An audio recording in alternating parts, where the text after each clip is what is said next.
اہم خبر ہے اسلام آباد میں مشن چیف کی سربراہی میں IMF وفد اور پاکستان حکومت کے درمیان $7 ارب قرض پروگرام اور کلائمیٹ فائننسنگ پر مذاکرات جاری ہیں۔ ذرائع وزارت خزانہ کے مطابق IMF کے ساتھ کلائمیٹ فائننسنگ کے پہلے جائزے کی کامیابی کے لیے پر امید ہیں۔ IMF کی شرط پر کلائمیٹ بجٹ کے لیے نیا طریقہ کار طے کیا گیا ہے۔ مزید جانتے ہیں ڈان نیوز کے نمائندے طاہر شیرانی سے۔ طاہر بتائیے مزید کیا معلوم ہو سکا؟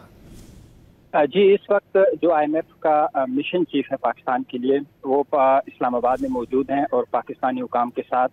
تکنیکی سطح پر جو مذاکرات ہے وہ جاری ہیں، جس میں $7 ارب قرض پروگرام کا جو دوسرا جائزہ ہے اس پر مذاکرات ہو رہے ہیں، اور اس کے ساتھ ساتھ جو کلائمیٹ فائننسنگ کا نیا پروگرام ہے اس کے پہلے جائزے کے لیے بھی پاکستانی حکام کے ساتھ مذاکرات جاری ہیں۔ ذرائع وزارت خزانہ کے مطابق پاکستان کی جانب سے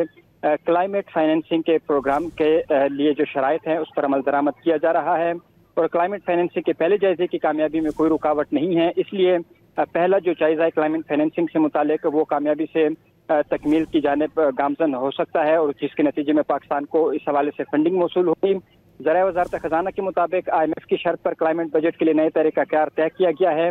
کلائمیٹ بجٹ سے متعلق تمام اخراجات کی نشاندہی کی جائے گی۔ کلائمیٹ بجٹ ٹیکنگ کو سبسڈیز اور گرانٹس کے اخراجات تک بڑھایا گیا ہے، اور کلائمیٹ بجٹ ٹیکنگ کو آف سبسڈیز IMF پروگرام کی شرط ہے، جبکہ اس کے ساتھ ساتھ حکومت پاکستان کی جانب سے پیٹرول اور ڈیزل کے فی لیٹر پر $2.5 کلائمیٹ سپورٹ لیوی کی وصولی بھی جاری ہے، اور اس کے ساتھ حکومت پاکستان کی جانب سے جو دیگر اقدامات ہیں موسمیاتی تبدیلی کے اثرات سے نمٹنے کے لیے اس پر بھی عمل جاری ہے۔ IMF کے ساتھ کلائمیٹ فائننسنگ کے جو پہلا جائزہ ہے وہ مذاکرات کے شیڈول کا حصہ ہے، اور IMF آئندہ 2 سال کے دوران پاکستان کو کلائمیٹ فائننسنگ پروگرام کے تحت فنڈنگ دے گا۔ اس سے پہلے پاکستان اور IMF کے ساتھ $1 ارب 30 کروڑ جو کلائمیٹ فائننسنگ کا پروگرام ہے وہ طے ہو چکا ہے، اور IMF کی جانب سے امکان ہے کہ بہت جلد اس حوالے سے جو جائزہ کامیاب ہو جائے گا اس کے بعد فنڈنگ کا جو عمل ہے وہ جاری کر دیا جائے گا۔ جی بہت شکریہ طاہر شیرانی ان تفصیلات کے لیے۔